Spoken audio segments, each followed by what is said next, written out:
Om Shanti. Good morning.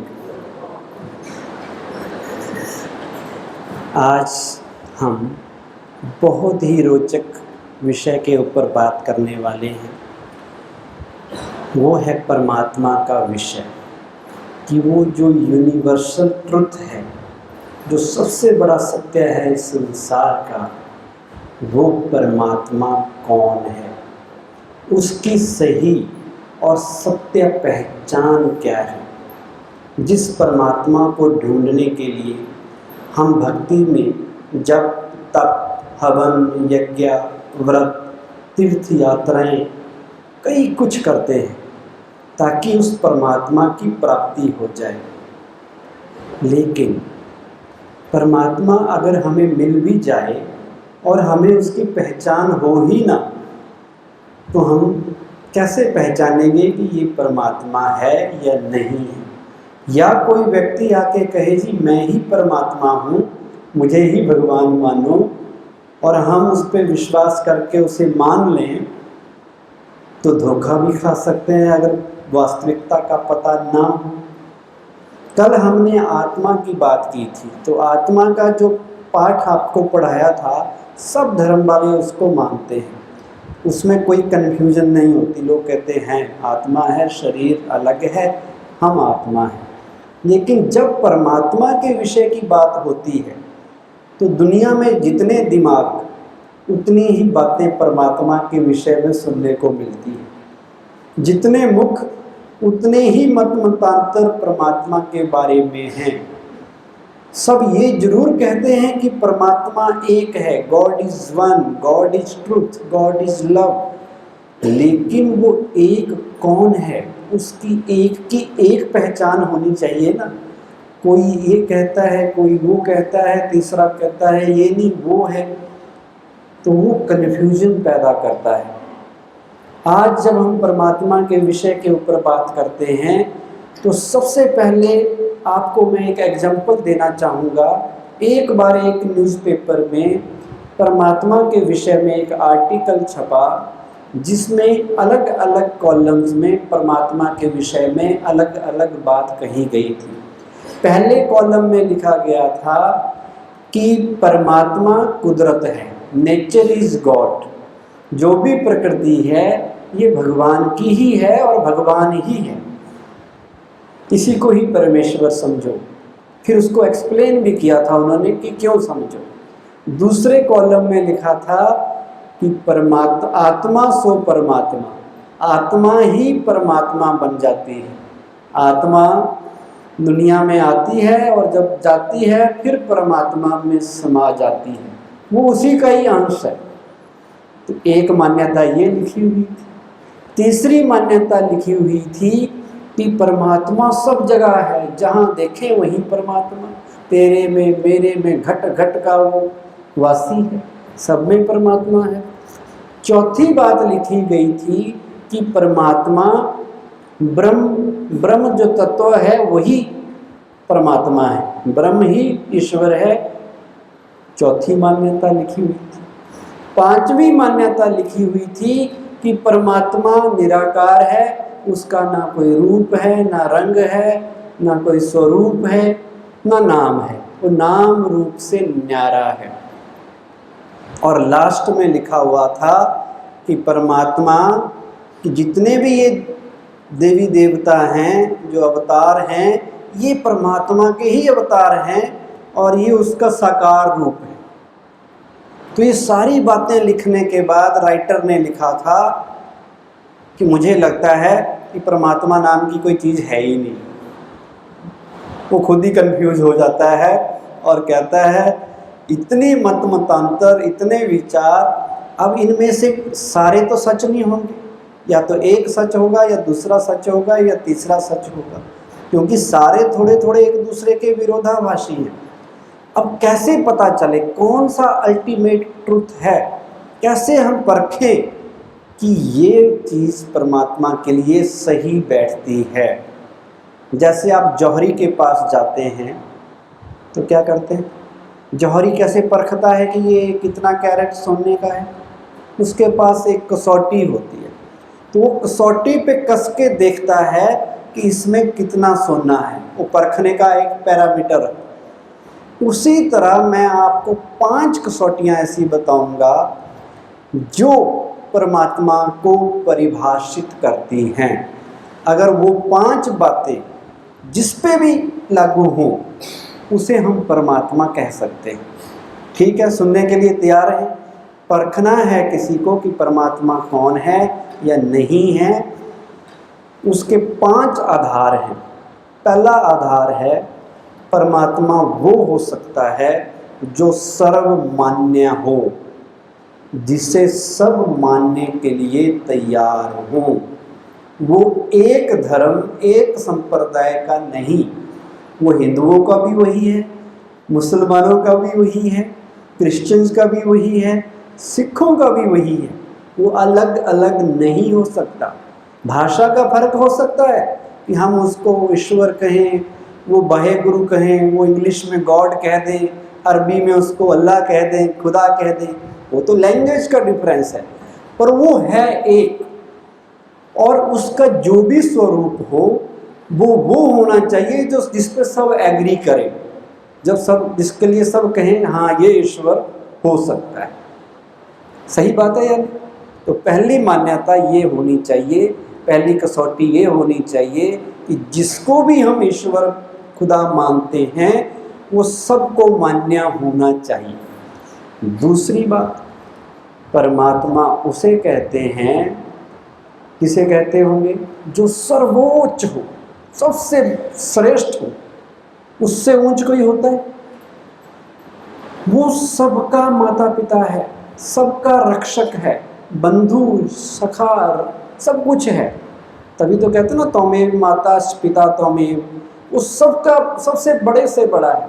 उसका ना कोई माता पिता हो सकता है, उसका ना कोई शिक्षक हो सकता है, उसका ना कोई रक्षक हो सकता है, उसका ना कोई गुरु हो सकता है, क्योंकि वो गुरुओं का भी गुरु, टीचर्स का भी टीचर्स, माता पिता जो हमारे हैं उनका भी माता पिता पेरेंट वही है।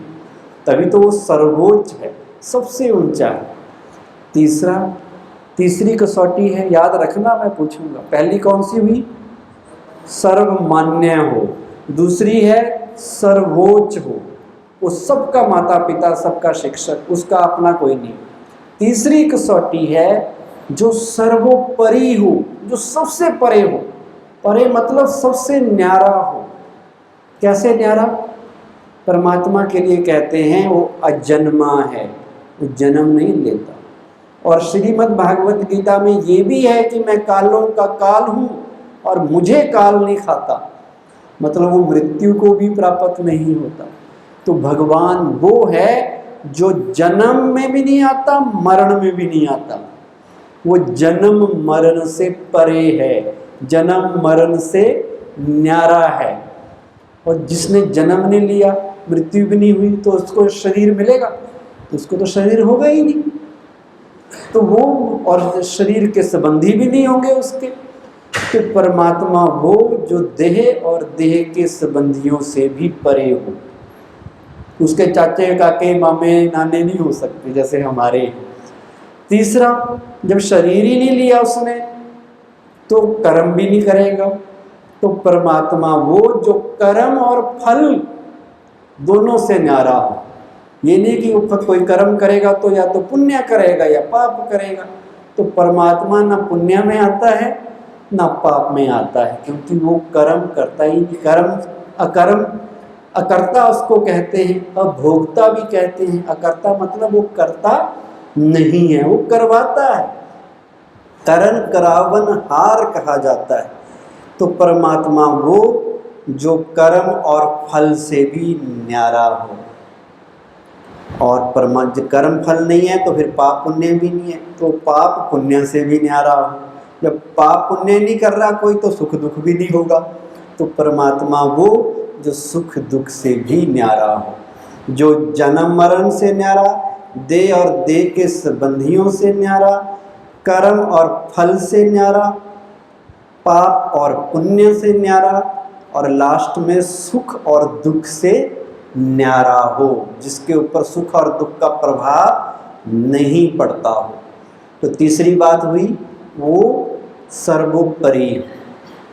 और चौथी बात परमात्मा किसे कहेंगे? जो सर्वज्ञ हो, दाता हो। परमात्मा कभी किसी से लेता नहीं है, वो केवल देता है। जो ले रहा है वो परमात्मा हो ही नहीं सकता, लेने वाले तो हम हैं। वो देता है। और सर्वज्ञ मतलब सर्वज्ञाता, वो हर चीज को जानता है। वो सृष्टि के आदि मध्य अंत तीनों कालों को जानता है। तो जो हर चीज जानता है, सब कुछ जानता है, वो कौन हुआ? परमात्मा। अब आप अपने मन में सोचते रहना कि जिनको हम आज तक परमात्मा मानते आए उन पे ये डेफिनेशंस लागू हो रही है कि नहीं हो रही। लास्ट में जो पांचवी कसौटी है परमात्मा को परखने की, वो ये है कि वो है जो सर्व गुणों में अनंत हो, अनलिमिटेड गुण है उसके। हमें तो थोड़ी सी शांति होगी, थोड़ा सा गुस्सा भी हो सकता है, थोड़ा सा प्रेम होगा, थोड़ा सा नफरत भी, लेकिन परमात्मा गुणों का सागर है, शांति का सागर है, प्रेम का सागर है, दया का सागर है, करुणा का सागर है, आनंद का सागर है। उसकी महिमा में कहते हैं, धरती को कागज बनाओ, सागर को स्याही बनाओ, जंगल को कलम बनाओ, और स्वयं विद्या की देवी सरस्वती भी अगर उसकी महिमा लिखे तो भी कम होगी। इतनी उसकी महिमा है, क्योंकि वो अनंत है गुणों में। हम लिमिटेड हैं, वो अनंत है। अब ये 5 कसौटियां जो मैंने आपको बताई, इनको देख के आपने परखना है कि परमात्मा कौन है। एक बार 5 सूरदास थे, तो उनको किसी ने कहा कि आप हाथी के पास जाइए और हाथी कैसा है हमें बताइए। तो 5 हाथी के पास जाते हैं, आंखें थी नहीं, तो एक ने उसके टांगों को पकड़ा, टांग को हाथ लगाया, उससे पूछा कैसा था हाथी? उसने कहा था जी हाथी तो खंबे की तरह है। दूसरे सूरदास ने उसकी पीठ को हाथ लगाया, तो उससे पूछा हाथी कैसा है? कहता जी हाथी तो दीवार है। तीसरे से पूछा, उसने हाथी की सूंड को हाथ लगाया था, उससे पूछा हाथी कैसा है? कहता जी हाथी तो सांप की तरह है।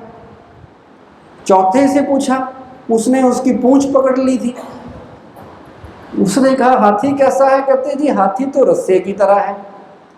5वें से पूछा कि हाथी कैसा है? उसने उसकी कान पकड़े थे, कहता जी हाथी तो पंखा है, पंखे की तरह है। अब बताओ, 5 ने बताया, लेकिन किसी ने सही बताया? किसी ने भी सही बताया? उन्होंने वो बताया जो उनको एक्सपीरियंस हुआ। थे नैनहीन, दिखाई तो दे नहीं रहा था, इसलिए जैसा जैसा उनको जो चीज हाथ लगी वैसा ही उन्होंने उसको वर्णन किया। हमारा हाल भी यही है। हम भी क्या कहते हैं प्रभु को, हे प्रभु मुझ नयनहीन को राह दिखाओ प्रभु, गीत भी बना हुआ है। हमें चक्षु दो, ज्ञान का चक्षु दो। इसका मतलब हमारी हाल भी सूरदास जो हैं थे उनकी तरह ही। हमने भी थोड़ा थोड़ा सब लोगों ने एक्सपीरियंस किया, और जैसा जैसा एक्सपीरियंस किया वैसा वैसा हमारा बिलीफ सिस्टम बन गया, वैसा वैसे हमने कह दिया। लेकिन क्या वो सच है जो हमने आज तक सुना, पढ़ा या एक्सपीरियंस किया, क्या वो सच है? कहीं हमारी हालत भी सूरदास, इन 5 सूरदासों की तरह तो नहीं? थोड़ी सी कोई चीज़ पकड़ ली और हम कहते हैं जी भगवान ऐसा होगा, वैसा होगा। अब कौन अपना भगवान के बारे में बता सकता है? कौन बताएगा भगवान के बारे में? सही चीज कौन बताएगा?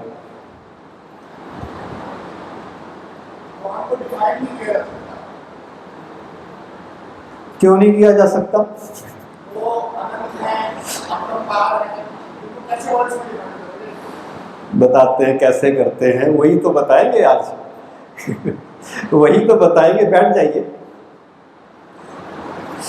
आज हम वही बताएंगे कि भगवान को कैसे डिफाइन करेंगे। इंसान डिफाइन नहीं कर सकता, इन्होंने बहुत अच्छी बात कही। श्रीमद् भगवत गीता में यही लिखा है कि मैं जो हूँ, जैसा हूँ, मेरे बारे में लोग नहीं जानते। कोटों में कोई और कोई में भी कोई मुझे जानते हैं, पहचानते हैं। मेरा जैसा स्वरूप है, मैं जो हूँ, जब तक मैं खुद आके ना बताऊं, दूसरे लोग नहीं जानते। तो भगवान जब खुद सृष्टि पे आते हैं तभी अपना परिचय देते हैं कि मैं ऐसा हूँ। बाकी लोगों ने जितनी भी आज मान्यताएं दुनिया में बनी हैं वो सबकी अलग अलग इसलिए हैं क्योंकि सबने जैसा जैसा एक्सपीरियंस किया वैसा वैसा कह दिया। लेकिन सच वो खुद आके बताता है। वो हम इन 5 कसौटियों पे कस के देखेंगे कि वो चीज़ लागू होती है या नहीं होती है। हमारी मान्यता उसके हिसाब से सही है या नहीं है, देखेंगे ना। कहते हैं एक ब्राह्मण था, पंडित जी थे, एक उनका बेटा था। अब बेटा बीमार हो गया तो किसी ने कहा कि डॉक्टर के पास गया पहले तो डॉक्टर ने कहा भाई बचना मुश्किल है, आप भगवान को याद करो। तो वो भगवान को याद करने लगा। तो उसने सोचा कौन से भगवान को याद करूं, तो उसने श्री कृष्ण की पूजा करनी शुरू की। 2 दिन श्री कृष्ण को बुलाता रहा, भक्ति करता रहा। 2 दिन के बाद श्री कृष्ण जी ने सोचा कि मेरा कोई भगत मुझे याद कर रहा है, क्यों ना मैं उसकी मदद करूं। तो वो जाने की तैयारी करने लगा कि मैं जाऊं भगत के पास। इतने में उसका पड़ोसी आ गया पंडित जी का, कहने लगा भाई तुम्हारे ऊपर बेटा बीमार है, ऐसे टाइम पे श्री कृष्ण जी को थोड़ी याद करना होता है, ऐसे टाइम पे माता रानी को याद करो, जगदम्बा को याद करो, जगदम्बा मनोकामनाएं पूरी करती है। पंडित जी को लगा ठीक कह रहा है। उसने जगदम्बा को याद करना शुरू किया। जैसे श्री कृष्ण को पता चला कि ये तो माता को याद कर रहा है, अभी आधे रास्ते में आया था, वापस चला गया। अब क्या हुआ कि 2 दिन वो माँ को याद करता रहा। तो माँ ने भी सोचा कि मैं जाती हूँ। जैसे जाने लगी, पंडित जी के पास कोई और आदमी आ गया। कहते भाई माता को याद थोड़ी करना होता है ऐसे मौके पे, ये तो विघ्न है तुम्हारे पास, विघ्न विनाशक तो गणेश जी हैं, तो गणेश जी को याद कर। पंडित जी अब गणेश जी को याद करने लग गए। फिर क्या हुआ, गणेश जी को 2-3 दिन याद किया। गणेश जी जब आने लगे इतने में चौथा व्यक्ति पंडित जी के पास आ गया। कहते हैं भैया गायत्री मंत्र पढ़ना होता है ऐसे टाइम पे, तब समस्या खत्म होती है। तुम गायत्री माता का गायत्री मंत्र पढ़ो तब कुछ होगा। तो अब गणेश जी आ रहे थे रास्ते में, वो भी वापस चले गए। ऐसे करते करते 10 दिन बाद पंडित जी का बेटा मर गया। किसी ने भी मदद नहीं की। क्यों नहीं मदद की? नहीं की क्योंकि उसको निश्चय नहीं था एक के ऊपर। उसका विश्वास जैसे लोग कह रहे थे वैसे ही बदल रहा था। एक निश्चय नहीं था, एक विश्वास नहीं था। अगर एक के ऊपर निश्चय होता तो नैया पार हो जाती। ऐसा ही हमारा भी हाल है। हमारे निश्चय भी रोज बदल जाते हैं। कोई कहता है जी व्रत रख लो, हम व्रत रख लेते हैं। कोई कहता है जी बद्रीनाथ जाके आओ, हम वहाँ जाके आ जाते हैं। कोई कहता है जी वहाँ से नहीं काम होने वाला, तुम रामेश्वरम जगन्नाथपुरी जाके 4 धाम की यात्रा करके आओ। कोई कुछ कहेगा, कोई कुछ कहेगा, और हम वैसे ही बदलते जाते हैं। कारण क्या? क्योंकि उसकी पहचान नहीं है। सही पहचान होती, एक एड्रेस होता तो जाते। जब हमें पता ही नहीं है कि उसका सही एड्रेस क्या है, इसलिए हम कंफ्यूज हो जाते हैं। तो अब उसका सही एड्रेस जानना जरूरी है। अब जो 5-6 मान्यताएं थी उनको हम चेक करते हैं उन कसौटियों के आधार पर जो मैंने बताई। सबसे पहले जो लिखा था कि प्रकृति ही परमात्मा है, उसको चेक करते हैं, क्या प्रकृति परमात्मा है? वो तो रचना है, वो रचयिता है। रचना और रचयिता अलग अलग होते हैं, एक ही होते हैं? तीन सत्ताएं इस दुनिया में हैं, प्रकृति, आत्मा, परमात्मा, जिसे कह देते हैं प्रकृति, पुरुष और परमात्मा। पुरुष मतलब आत्मा। तीनों इंडिपेंडेंट हैं, तीनों इंडिपेंडेंट हैं। प्रकृति भी अलग है, आत्मा भी अलग है, परमात्मा भी अलग है। आत्मा और प्रकृति चेंज हो जाते हैं, परमात्मा सदा एक जैसा रहता है, उसकी क्वालिटीज चेंज नहीं होती। तो कुदरत को परमात्मा कहना, कुदरत मतलब रचना, ये तो ऐसा हो गया जैसे रचना और रचयिता दोनों एक ही हो गए। ऐसा कभी होता है? माँ बाप अलग होते हैं, क्रिएशन अलग है, क्रिएटर अलग है। दूसरी मान्यता क्या थी? दूसरी मान्यता था जो उसमें लिखी थी अखबार में कि आत्मा सो परमात्मा, आत्मा परमात्मा बन जाती है। जैसे वो कहते हैं सागर से बुदबुदा उठा, सागर में ही समा गया। तो लोग कहते हैं कि हम वहाँ से आए हैं, परमात्मा के हम अंश हैं, बाद में हम जाके परमात्मा में मिल जाएंगे। अब इसको थोड़ा चेक करो। आत्मा एक एनर्जी है, मैंने कल बताया था। जिन्होंने साइंस पढ़ी है वो जानते हैं energy can neither be created nor be destroyed. Energy ना पैदा होती है ना खत्म हो सकती है। आत्मा भी ना पैदा होती है ना खत्म होती है। अगर आत्मा परमात्मा में समा जाए फिर तो आत्मा का अस्तित्व ही खत्म हो गया। तो कैसे समा सकती है?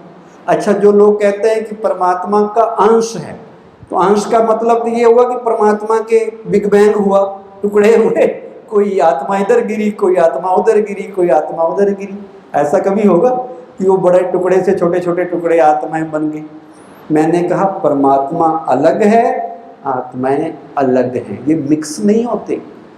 अच्छा, कई कहते हैं जो परमात्मा बन जाएंगे, आत्मा से परमात्मा, बड़ी भक्ति करेंगे हम परमात्मा ही बन जाएंगे। क्या परमात्मा को डिग्री है जो लेनी है कि आप मेहनत करो, पुरुषार्थ करो, भक्ति करो, एक दिन तुम खुद परमात्मा बन जाओगे? परमात्मा एक है। अगर ऐसा होता तो अब तक 100, 200, 400, 1000, 2000 तो बन गए होते। फिर क्यों कहते हैं परमात्मा एक है? इसका मतलब आत्माएं अपने कर्मों के हिसाब से पाप आत्मा, पुण्य आत्मा, महान आत्मा, देव आत्मा बन सकती हैं, जो कई हैं, लेकिन परमात्मा नहीं बन सकते। परमात्मा एक है, वो हमारा माँ, माता पिता है। कोई बच्चा अपना बाप बन सकता है कभी?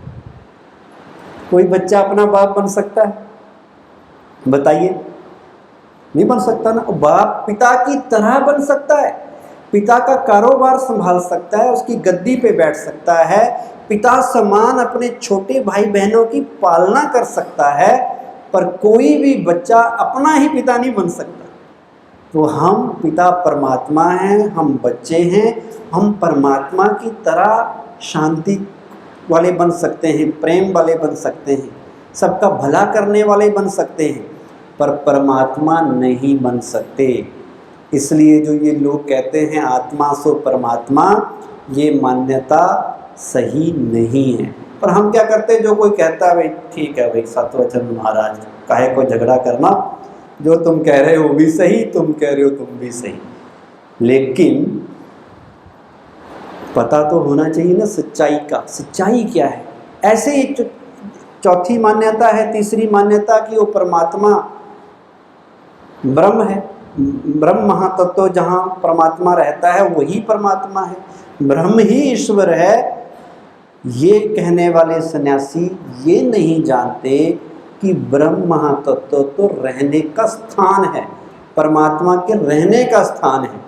मकान मालिक और मकान अलग अलग होते हैं कि एक ही होते हैं?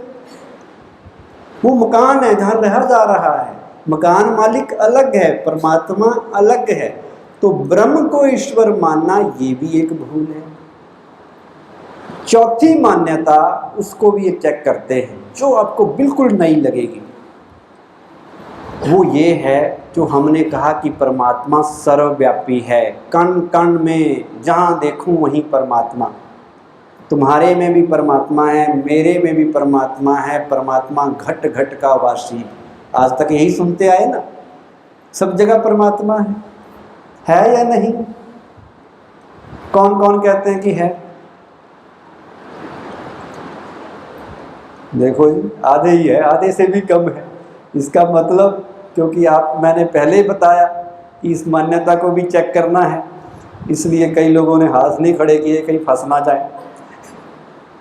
लेकिन क्यों नहीं है वो मैं समझाने वाला हूं आपको। मेन बात तो है कि क्यों नहीं है। परमात्मा हमारे अंदर आत्मा है या परमात्मा, पहले तो ये फैसला कर लो। अगर परमात्मा सब जगह है तो फिर आत्मा के साथ परमात्मा भी होना चाहिए कहीं ना कहीं। अच्छा, अगर हमारे में परमात्मा है, मेरे में भी है, तो आप में भी है।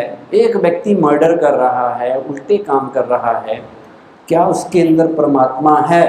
तो परमात्मा क्यों नहीं रोकता?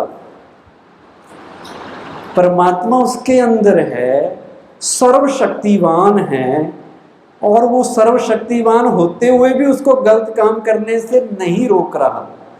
अच्छा, परमात्मा अगर सब जगह है तो परमात्मा के गुण क्या हैं? शांति का सागर, प्रेम का सागर, आनंद का सागर, दया का सागर। तो उस व्यक्ति की दया कहाँ खत्म हो गई? उसमें ना शांति है जो मर्डर कर रहा है, लड़ाई कर रहा है, रेप कर रहा है, ना प्रेम है, ना दया है, ना करुणा है, या कोई भी गलत काम कर रहा है, और उसके अंदर भगवान भी है। तो भगवान उसको रोके ना तो उसका फायदा क्या? फिर उसके अंदर होने का फायदा क्या है? दो बच्चे लड़ रहे हैं, माँ बाप साथ में बैठे हैं, बच्चे लड़ रहे हैं, और माँ बाप अगर रोके ही ना तो माँ बाप का क्या मतलब? अगर परमात्मा सबके अंदर है तो फिर उसको रोकना तो चाहिए ना।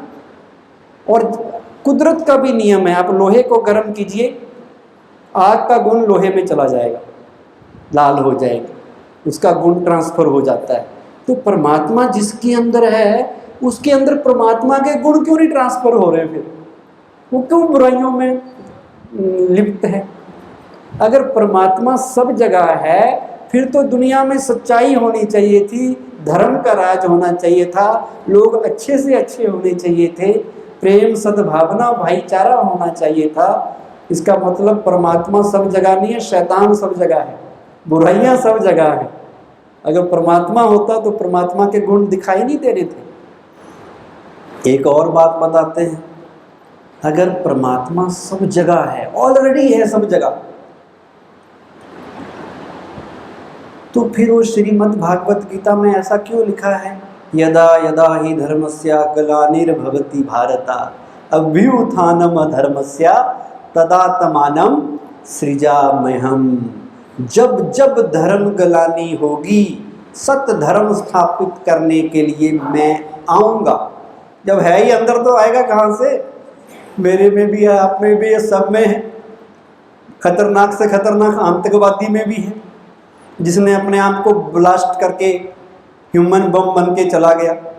परमात्मा था तो वो तो मरा ही मरा, परमात्मा भी गया। फिर तो आता है तो कहीं से तो आता होगा। अगर है पहले ही तो फिर कहाँ से आएगा? फिर तो आने का सवाल ही नहीं है। अच्छा, हम क्या कहते हैं जाने अनजाने जब कोई बात समझ ना आए? गॉड नोज, ऊपर वाला जानता है, नीली छतरी वाला सब जानता है। इसका मतलब इधर ही हम ये क्यों नहीं कहते मेरे दिल के अंदर जो है, मेरे दाएं हैं, बाएं हैं, नीचे है, धरती में है, वहाँ है, वो जानता है। हम तो ये कहते हैं ना ऊपर वाला जानता है। इसका मतलब सब जगह तो नहीं है, कहीं ऊपर ही होगा। अच्छा, दुनिया में गंदी से गंदी चीज़ें भी हैं, कूड़ा है, डस्टबिन है, कितनी गंदी चीज़ें हैं, क्या वहाँ भी भगवान है? ये तो उसकी इंसल्ट हुई ना कि गंदी से गंदी। हम कह रहे हैं सब जगह, सब जगह का मतलब कण कण में, तो वो सारी गंदी चीज़ों में भी भगवान है। पर हमने सोचा नहीं, हमने सुना, वही कहने लग गए जो दूसरों ने सुनाया आज तक। अब क्यों सुनाया उसके पीछे भी लॉजिक समझो। क्यों हमारी किताबों में हमारे संतों ने ये बात कही कि परमात्मा सर्वव्यापी है? इसके पीछे का कारण समझना जरूरी है।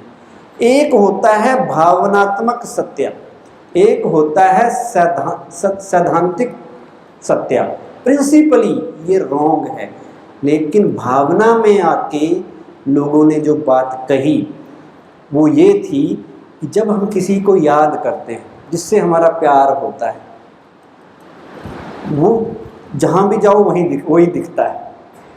जिनको प्यार का फीलिंग है ना आप सबको, तो जिससे प्यार हो जाता है 24 घंटे वही दिख रहा है। आजकल तो मोबाइल में दिख जाता है, वीडियो कॉल में, पहले पत्थर में भी उसका ही फोटो दिखता जब लव लेटर आते थे।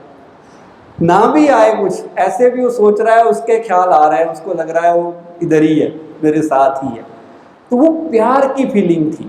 द्वापर युग में इतने अच्छे भगत हुए मीराबाई, और वो इतने उसके प्यार में खो गए, उन्हें लगा कि वो जहाँ देखता हूँ तू ही तू है, सब जगह तू ही है, सब उसको ईश्वर के रूप नजर आने लगे। वो भावना है, सिद्धांत नहीं है, प्रिंसिपल ही नहीं है, राइट। दूसरी बात, द्वापर युग में हमारे ऋषि मुनियों ने ये बात लिखी, उन्होंने ये कल्पना कर ली थी कि कलयुग में बहुत ज़्यादा पाप बढ़ेगा, लोग बुराई के रास्ते में चलेंगे। इसलिए उन्होंने कहा भैया अगर बुरा काम करोगे याद रखना भगवान सब जगह वो देख रहा है, ताकि लोगों के अंदर वो डर रहे, बुरे काम ना करें कि भगवान सब जगह है, ऐसी कोई जगह नहीं है जहाँ वो देखता नहीं हो। तो लोगों को सही कर्म करने के लिए प्रेरित करने के लिए ये बात लिखी गई। दूसरा, लोगों ने भावना में आके ये कहा कि भगवान हमारे साथ है, भगवान जहाँ देखें वहीं भगवान है। लेकिन सिद्धांत ये कहता है कि भगवान सब जगह नहीं, बल्कि जैसा कल बताया था, ऊंचे से ऊंचे परम धाम, शांति धाम, ब्रह्मलोक का रहने वाला है। पांचवी मान्यता जो लोग कहते हैं परमात्मा निराकार है, कहते सही हैं, लेकिन उसका अर्थ गलत लेते हैं। उन्हें लगता है निराकार का मतलब है जिसका कोई आकार नहीं, ये गलत है।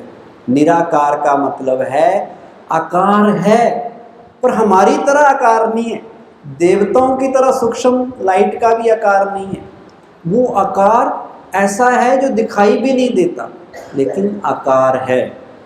हम कहते हैं जिसकी रचना इतनी सुंदर वो कितना सुंदर होगा, अगर उसका आकार ही नहीं है, रूप ही नहीं है, नाम ही नहीं है, तो फिर कैसे सुंदर हुआ है।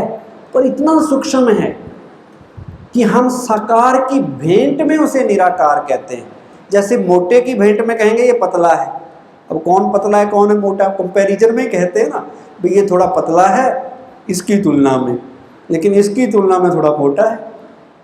ऐसे ही साकार की तुलना में भेंट में निराकार वर्ड यूज होता है, जो कहता है जैसे हम मनुष्य हैं, हम देहधारी हैं, शरीर धारण किए हुए हैं, ऐसे परमात्मा नहीं है।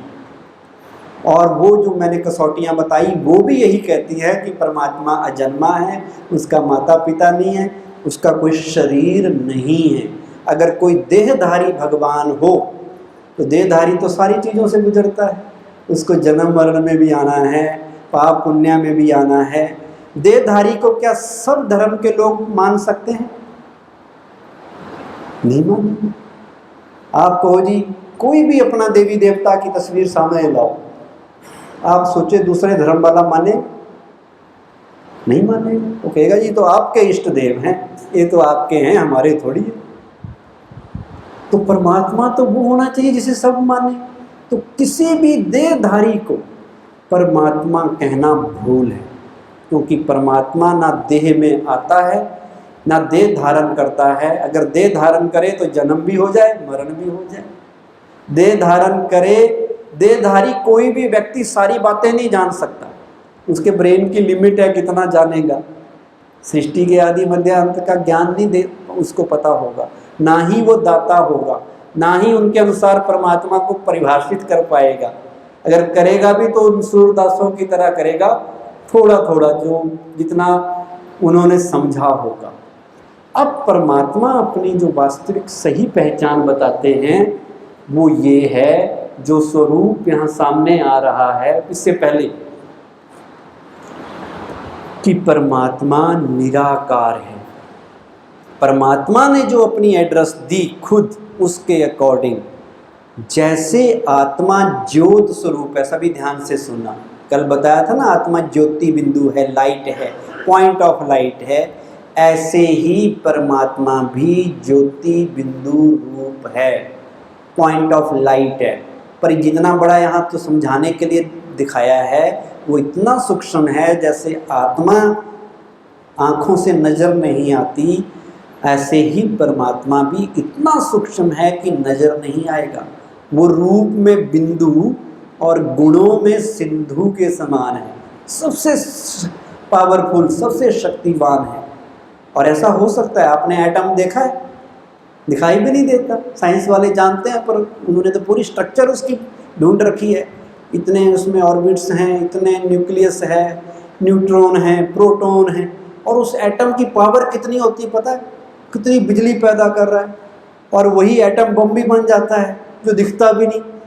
कितनी ज़्यादा ताकत है। जब उसमें इतनी ताकत है तो आत्मा में भी तो ताकत हो सकती है, चाहे उस छोटी क्यों ना हो। और परमात्मा चाहे कितना भी सूक्ष्म हो पर वो सर्वशक्तिवान है। ज्योति बिंदु रूप उसका है, वो स्वरूप हुआ।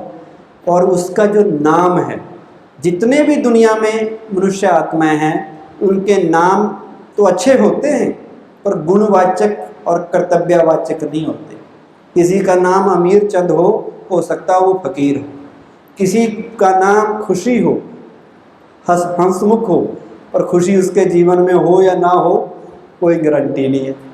किसी का नाम धनपत राय हो सकता है वो गरीब हो। लक्ष्मी भीख भी मांग सकती है, हो सकता है कि नहीं हो सकता। लेकिन परमात्मा का नाम ऐसा है, वो गुणवाचक भी है और कर्तव्यवाचक भी है। परमात्मा ने जो अपना नाम खुद बताया वो है शिव। शिव माना कल्याणकारी। उसको आप शिव ना भी कहो, आप गॉड कह लो, अल्लाह कह लो, वाहे गुरु कह लो, पर शिव जब हम कहते हैं तो शिव का मतलब है कि वो हमेशा गुणवाचक है। वो ये नहीं कि किसी धर्म का नाम है, किसी धर्म के किसी इष्ट का नाम है। शिव का मतलब कल्याणकारी, वो सदा सबका कल्याण करता है। शिव का मतलब ऐसे भी बिंदु होता है। आपने देखा होगा शिव की जो प्रतिमाएं भारत में हैं 12 ज्योतिर्लिंगम के रूप में प्रसिद्ध हैं। 12 बड़े बड़े मठ हैं भारत में, केदारनाथ, बद्रीनाथ, अमरनाथ, रामेश्वर, ओंकारेश्वर, विश्वेश्वर, विश्वनाथ जो है काशी में, द्वारका में सोमनाथ। जितने भी बड़े बड़े मंदिर हैं भारत के सबसे प्राचीन, वो शिव के पिंडी के रूप में हैं और उनको ज्योतिर्लिंगम कहा जाता है। सुना होगा आपने। ज्योतिर्लिंगम का भी मतलब यही है कि वो ज्योति स्वरूप है। उसकी प्रतिमा ज्योत की तरह है, उसका जो आकार है वो ज्योत की तरह है। इसलिए ही मंदिरों में ज्योत जगाई जाती है हमेशा। यहाँ भी ज्योत जगाई जाती है कि उस परमात्मा की ज्योति से हम अपनी आत्म ज्योति जगाएं।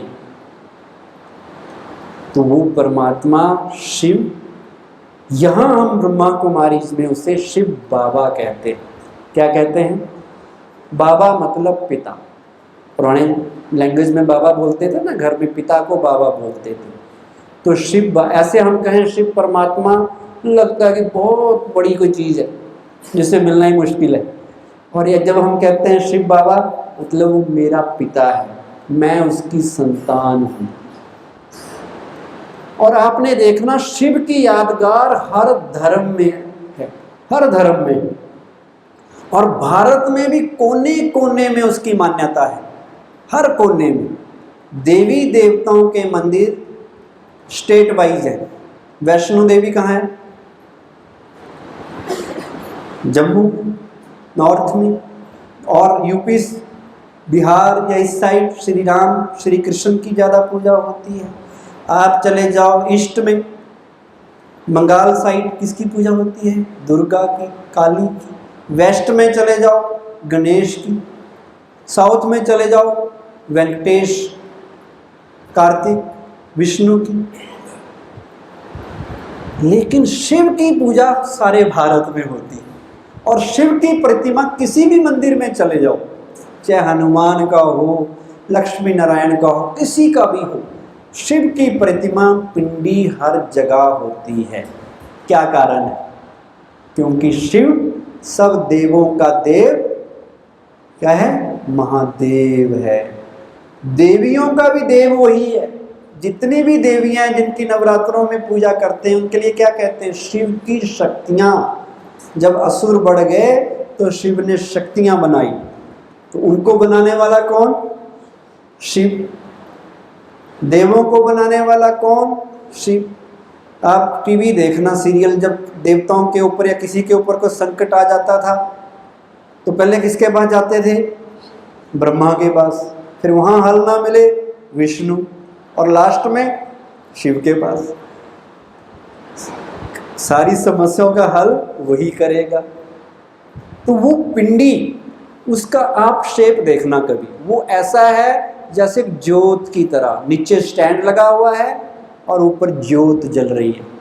अब लोगों ने पूजा करनी थी, अपनी भावनाएं व्यक्त करनी थी, था वो ज्योत स्वरूप बिल्कुल निराकार, पॉइंट ऑफ लाइट। लेकिन पूजा करने के लिए फिर भक्तों ने उसको पिंडी का थोड़ा बड़ा आकार दिया, ताकि उस पर दूध चढ़ाया जा सके, तिलक लगाया जा सके। अब बिंदी को कैसे करेंगे, इसलिए उसकी पिंडी बना दी। लेकिन है वो ज्योत स्वरूप, और उसमें 3 रेखाएं होती हैं ना पिंडी में, 3 रेखाएं होती हैं, बीच में आंख भी बनाई होती है। वो 3 रेखाएं इंडिकेट करती हैं कि परमात्मा शिव तीनों कालों को जानने वाला है, त्रिकालदर्शी है। और जो तीसरी आंख दिखाई है वो त्रिनेत्री है। उस पे जो बेल पत्तर 3 पत्तों वाले चढ़ाए जाते हैं, वो बताता है कि वो त्रिमूर्ति है, ब्रह्मा विष्णु महेश के द्वारा अपना काम करता है। तो परमात्मा की सत्य पहचान आपको अभी थोड़ी बताई, इसी में मैं ऐड कर रहा हूँ कि जो मैंने बताया कि परमात्मा वो जिसे सब धर्म वाले माने। तो ये चित्र बताता है कि निराकार ज्योति स्वरूप शिव बाबा को, शिव भगवान की मान्यता हर धर्म में है।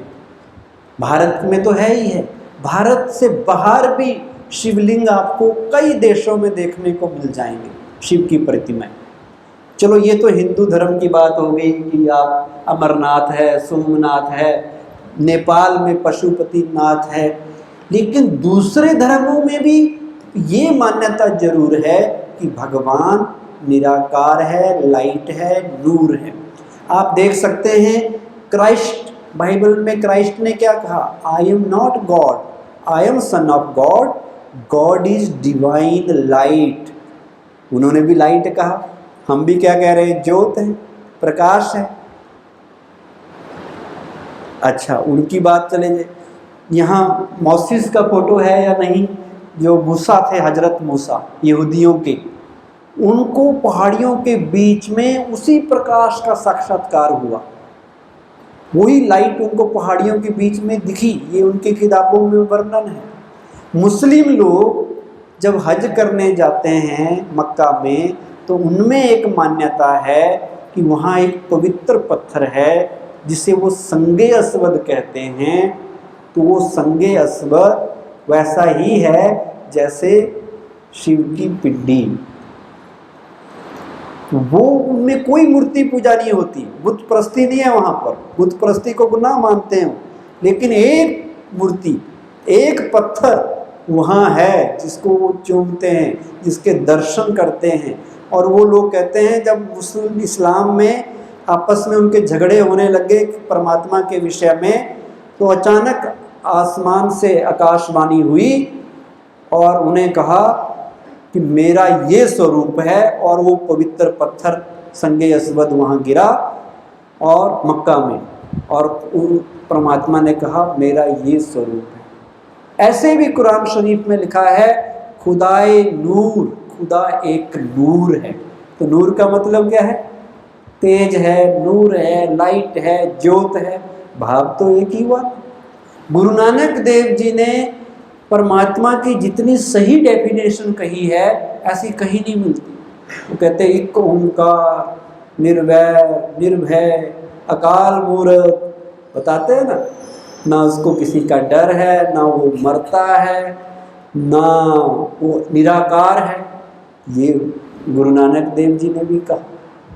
तो जितने अच्छा जापान में लोग, आप कभी जाओ वहाँ 3 फुट की दूरी पे 3 फुट हाइट पे एक पत्थर रख देते हैं गोल गोल लाल रंग का, जिसको वो चिनकोन सेकी कहते हैं, और वहाँ के लोग उसके ऊपर फोकस करते हैं, वहाँ अपना ध्यान लगाते हैं।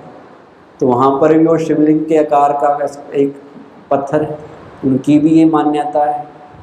इसलिए इस चित्र से यही सिद्ध होता है कि परमात्मा शिव जो ज्योति बिंदु स्वरूप है वो सबका पिता है, सब उसको मान सकते हैं, उसको मानना सबके लिए आसान है। अगला चित्र।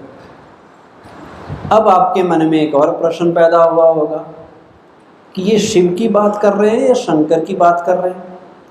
शंकर तो हमने देखे हैं, शंकर भगवान जी वो तो तपस्या में बैठे रहते हैं, ये कह रहे हैं शिव है। और इस चित्र में कहा गया है कि शिव और शंकर में अंतर भी है, तो ये भी नई बात आपको सुनने को मिलेगी। अगर जो पहले सुनी होती वही सुनानी होती हमने, तो फिर आपको क्यों बुलाते। नए विश्व के लिए नया ज्ञान चाहिए ना। अगर दुनिया को अच्छा बनाना है तो वही पुराने वाला घिसा पिटा ज्ञान ही सुनाया तो दुनिया अच्छी बनती। अब परमात्मा ये भेद बताते हैं कि शंकर मैं नहीं, शंकर अलग चीज़ है, शिव अलग चीज़ है। शिव की यादगार प्रतिमा पिंडी के रूप में है, शंकर की यादगार तपस्या करते हुए एक बैठे हुए जो जिनको कैलाश में दिखाया जाता है, जिनके हाथ में माला है, एक हाथ में त्रिशूल डमरू। अब आप बताइए, एक देहधारी है, एक की प्रतिमा पिंडी के रूप में है, एक निराकार है, एक का नाम शिव है, एक का नाम शंकर है, फिर दोनों एक जैसे कैसे हो सकते। अच्छा, शंकर जी तपस्या कर रहे हैं, किसी का ध्यान ऐसा दिखाते ना हमेशा कि वो कैलाश पर्वत पे बैठ के तपस्या में लीन है। क्या भगवान किसकी तपस्या करेगा? उससे ऊपर भी कोई चीज़ है जिसकी वो तपस्या करे, फिर किसकी तपस्या करेगा? और वो देहधारी भी है। हमने कहा देहधारी भगवान नहीं होता, देहधारी मनुष्य हो सकता है, महात्मा हो सकता है, देवता हो सकता है, पर परमात्मा नहीं हो सकता। तो शंकर जी के आगे भी पिंडी चित्रों में दिखाई जाती है, तो लोग कहते हैं कि वो भगवान शिव का ध्यान लगा रहे होते हैं ताकि वो जब विनाश करें तो शक्ति उनको मिल सके, वो शक्ति शिव से लेते। तो जब शंकर जी तपस्या में बैठे हैं, खुद ही तपस्वी हैं, वो जिसका ध्यान लगा रहे हैं तो हमें भी तो उसी का ध्यान लगाना चाहिए, उसी का लगाना चाहिए, किसी और का लगाना चाहिए। तो शंकर के लिए कहते हैं विनाशकारी, तीसरा नेत्र खोला विनाश हुआ। शिव के लिए कहते हैं कल्याणकारी। तो जब उनका नाम अलग है, रूप अलग है, कर्तव्य अलग है। हम शंकर रात्रि मनाते हैं, शिवरात्रि मनाते हैं, शिवरात्रि मनाते हैं ना। अगर शंकर और शिव एक होते तो हम ये भी कह सकते थे कि शंकर रात्रि है। तो दोनों में फर्क है। वो देवता हैं शंकर, शिव परमात्मा है। और शिव को सारे लोग मान सकते हैं, शंकर को दूसरे धर्म वाले हम समझाएंगे, वो कहेंगे पता नहीं कौन बैठा रखा है आपने, उनको समझ नहीं आएगी। लेकिन शिव कहेंगे, निराकार कहेंगे, ज्योत स्वरूप कहेंगे, तो सारे लोग कहेंगे हाँ भाई ये तो हमारे धर्म में भी है, उसको मानने के लिए सब आ जाएंगे। तो ये दोनों का अंतर होना बड़ा जरूरी है। एक बार क्या हुआ, एक राजा था, वो हर रोज दान करता था, एक भिखारी भी था, वो भी उनके पास हर रोज पहुंच जाता था मांगने के लिए। एक दिन सोचा उस भिखारी ने कि ये राजा रोज बांटता रहता है, इसके पास कहाँ से आता है, इसका सोर्स क्या है, पता तो किया जाए। ये 8 बजे मॉर्निंग में दरबार लगाता है, जो आए सबको कुछ ना कुछ बांट देता है, पर इसके पास कहाँ से आ रहा है। तो वो 6 बजे पहुँच गया सवेरे, द्वारपाल ने रोक दिया कि भैया कहाँ जा रहे हो? कहते हैं जी मैंने राजा से मिलना है। कहाँ है राजा जी? कहते हैं भाई इतना आसान थोड़ी होता है राजा से मिलने, फिर भी अगर आपने मिलना है तो साथ में मंदिर है, मंदिर में वो भक्ति कर रहे हैं, पूजा पाठ कर रहे हैं, तो पीछे खड़े हो जाना, डिस्टर्ब मत करना। वो पीछे खड़ा हो गया तो देखा राजा भक्ति में लीन है। राजा भगवान को कह रहे हैं, हे भगवान मुझे इतना देना, इतनी मेरी झोली भरना कि मैं सबकी झोली भर सकूं। भिखारी ने सुन लिया, बाहर आ गया। द्वारपाल ने कहा कि राजा से मिले? कहते नहीं मिला। कहते मिलना नहीं है? कहते नहीं मिलना, पता चल गया। कहते क्या पता चला? कहता राजा खुद भिखारी है, वो किसी और से मांग रहा है। फिर घर आके उसने सोचा कि ये राजा हनुमान जी की पूजा कर रहा था, तो हनुमान जी से लेता होगा जो हमें बांटता है। ये हनुमान जी किसकी पूजा करते होंगे भाई? हनुमान जी किससे लेते हैं? तो उसे याद आया कि हनुमान जी के तो इष्ट श्री राम जी थे, तो वो श्री राम जी से लेते होंगे। फिर उसके मन में आया कि श्री राम जी ने जब वहाँ रामेश्वरम में किसकी पूजा की थी, तो याद आया कि वहाँ तो उन्होंने शिव की पूजा की थी। इसका मतलब उन्होंने भी शक्ति शिव से ली रावण के ऊपर जीत पाने की, तो शिव से वो शक्ति लेते हैं। तो इसका मतलब शिव के पास जितना है उसमें से कुछ हिस्सा श्री राम जी को मिल गया। अब श्री राम जी के कई भगत हैं, हनुमान भी एक है, हनुमान को थोड़ा ज़्यादा देता होगा पर बंट तो गया ना। अब हनुमान जी के भी कई भगत हैं, वो भी कुछ राजा को दे देता होगा, कुछ औरों को दे देता होगा। तो जो 100 रुपये ऊपर से चले थे वो मेरे पास आते आते 1 रुपया हो गया। जैसे वो कहते हैं ना कि डेवलपमेंट के गवर्नमेंट 100 रुपये निकालती है तो 1 भी पहुंचता है जनता तक, तो ऐसे ही यहाँ भी हो रहा है, वाया वाया वाया वाया। तो उस भिखारी पर था दिमाग वाला, उसने सोचा मैं क्यों ना वाया वाया को ख़त्म करके मैं भी शिव से ही अपना कनेक्शन जोड़ूं, ताकि जितना मिले मुझे डायरेक्ट मिले। इनडायरेक्ट वाला जैसे आजकल गवर्नमेंट डायरेक्ट बैंक में डालती है पैसा, नहीं तो कई कमीशन के एजेंट पैसे खा जाते थे गरीबों के, अब लोगों के घर में सीधा पैसा आता है ट्रांसफ़र होकर, चाहे वो पेंशन का है चाहे किसी और चीज़ का है। तो अब हम भी क्यों ना उस परमात्मा से डायरेक्ट कनेक्शन जोड़ के उससे अपने अंदर शक्तियां भरें, क्योंकि जब पता चल गया कि वो परमात्मा है, बाकी जितने भी देवधारी हैं जिनकी मूर्तियां बनी हुई हैं मंदिरों में, सब देवी देवता हैं। और देवी देवताओं का, देवों का देव वो महादेव, देवियों का भी देव वो महादेव शिव है। तो क्यों ना उससे कनेक्शन जोड़ा जाए। नीचे उसका शिवरात्रि भी दिखाया था, नीचे पिछले चित्र में, कि शिवरात्रि उस परमात्मा के शिव के अवतरण का यादगार है।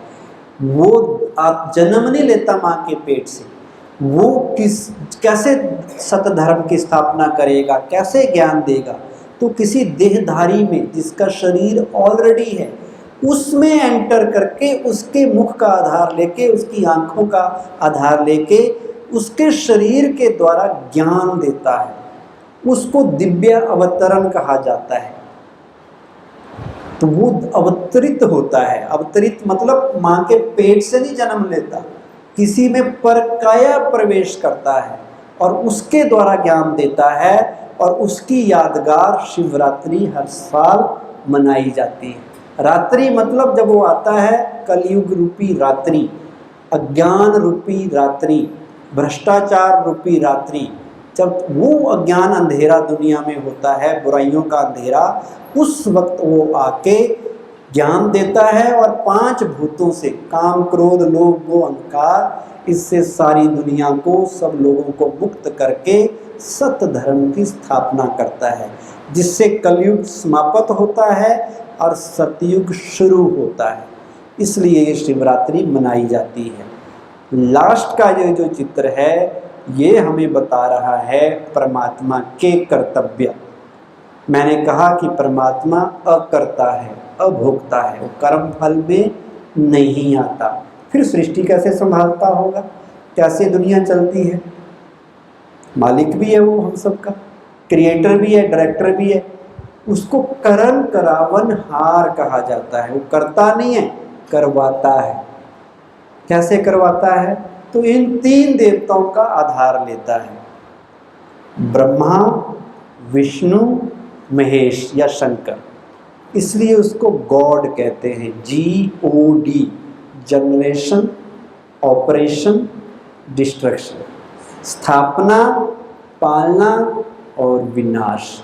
ब्रह्मा द्वारा स्थापना करता है, स्थापित हो गई दुनिया, उसकी पालना विष्णु के द्वारा कराता है। जब दुनिया बिल्कुल तमो प्रधान गिरावट वाली हो जाती है, उसका विनाश कलयुग के अंत में शंकर के द्वारा कराता है। तो ये 3 देवताओं को वो रचता है, इसलिए उसको त्रिमूर्ति भी कहते हैं। अब ब्रह्मा द्वारा स्थापना कैसे होती है, ये बड़ा गहरा सब्जेक्ट है, जो कल परसों और उससे अगले दिन आपको बताएंगे कि कैसे वो सतधर्म की स्थापना करता होगा, कैसे ज्ञान देता है, कैसे परकाया प्रवेश करके वो गीता ज्ञान, सतधर्म स्थापित करने वाला ज्ञान वो समझ देता है, जिससे एक अच्छी दुनिया आती है। और शंकर के द्वारा विनाश का मतलब तो आप जानते हैं कि दुनिया में आज कितने विनाश के बन चुके हैं, दुनिया ख़त्म करने के तरीके, वो तो हो ही जाता है। तो इन 3 देवी देवताओं के द्वारा वो काम कर रहा है। अभी वो स्थापना का कार्य परमात्मा सचमुच आके कर रहा है।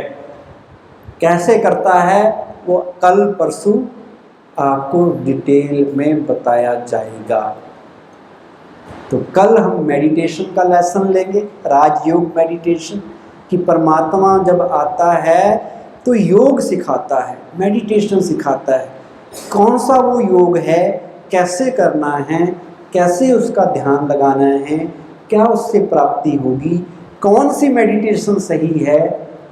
जैसे परमात्मा के बारे में कई मान्यताएं हैं, ऐसे मेडिटेशन भी दुनिया में कई किस्म की है, लेकिन वो कौन सा तरीका बताता है उसे याद करने का, वो कल हम डिटेल में सीखेंगे।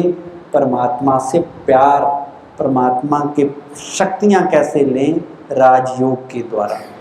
तो अभी हम 2 मिनट के लिए मेडिटेशन का अभ्यास करेंगे, थोड़ा सा, जैसे हर साल हर दिन करते हैं। सभी अपने स्थान पे एकदम सीधे अलर्ट मुद्रा में बैठ जाएं।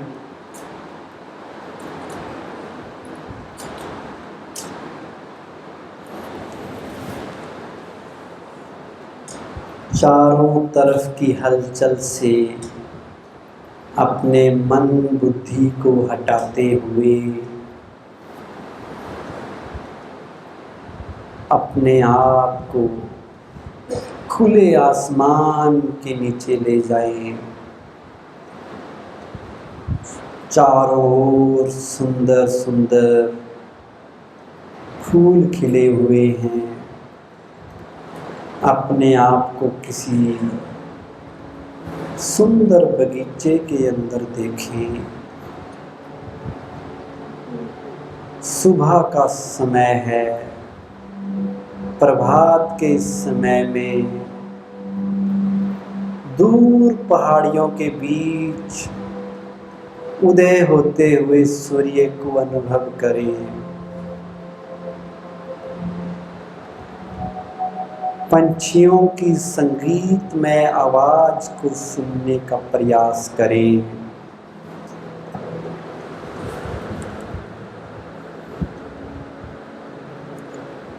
और अपने आप को शरीर से अलग ज्योति बिंदु आत्मा स्वरूप में स्थित करें।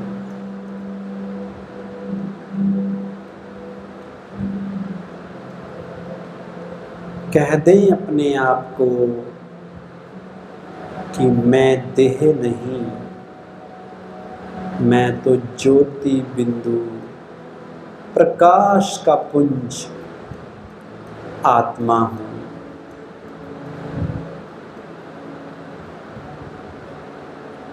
जो भ्रिकुटी के मध्य चमक रहा है,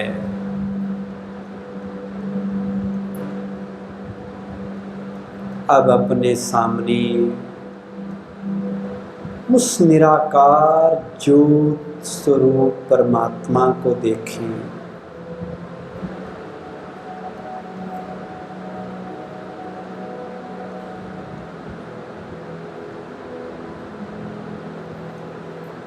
अनुभव करें कि शिव बाबा ज्योति स्वरूप शिव परमात्मा से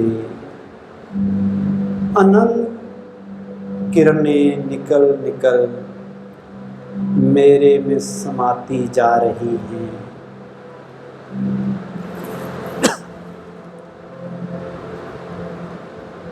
शिव बाबा से प्रेम शांति की किरणें, पवित्रता की किरणें मेरी ओर आ रही हैं।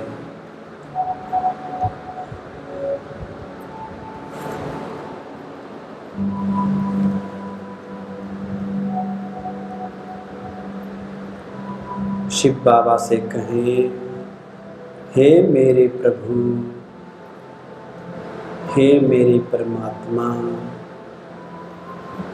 मैं कितना सौभाग्यशाली हूँ जो आज मुझे आपकी सही पहचान मिली। मैं धन्य धन्य हो गया आपका सत्य परिचय पाकर। कितना सुंदर रूप है आपका, कितनी शांति मिलती है आपको देखकर। हे मेरे प्रभु, आप तो शांति के सागर हैं, दया और करुणा के भंडार हैं। मैं आपका बच्चा हूँ, मुझे भी आप जैसा ही बनना है।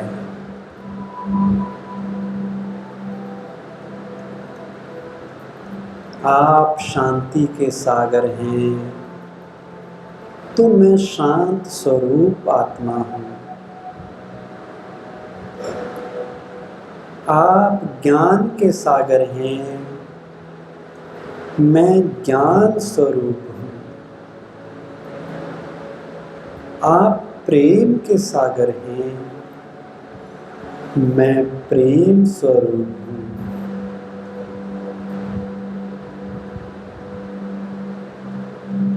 हे मेरे प्यारे प्रभु, आज से मैं वही करूँगा जो तुम मुझे करने के लिए कहोगे। मैं तुम्हारी श्रीमत पर सदा चलता रहूँगा। तुम ही तो हो जो मेरे हो, मैं तुम्हारा हूँ और तुम मेरे हो।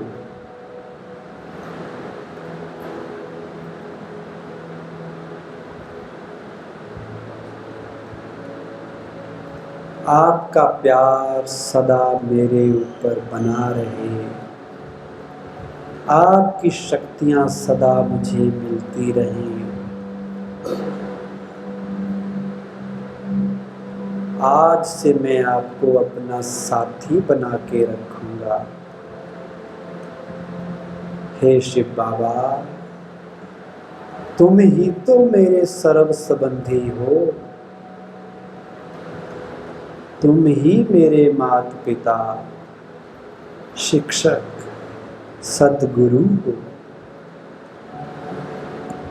तुम ही मेरे सच्चे दोस्त हो। हे मेरे खुदा दोस्त, आज से तुम्हारी और मेरी दोस्ती पक्की हो गई।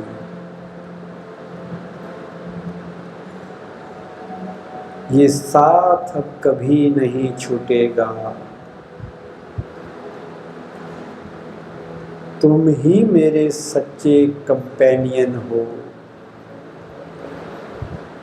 बेस्ट फ्रेंड हो। मुझ आत्मा के तुम ही सच्चे आशिक हो,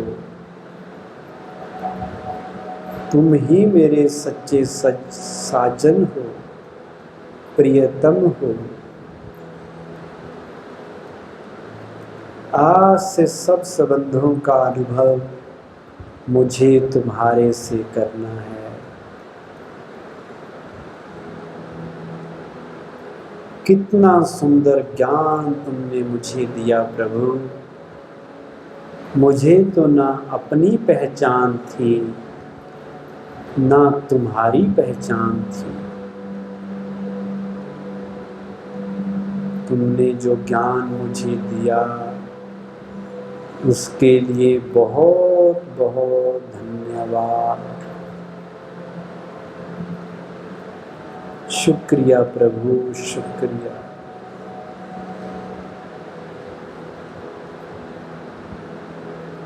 ओम शांति। ओम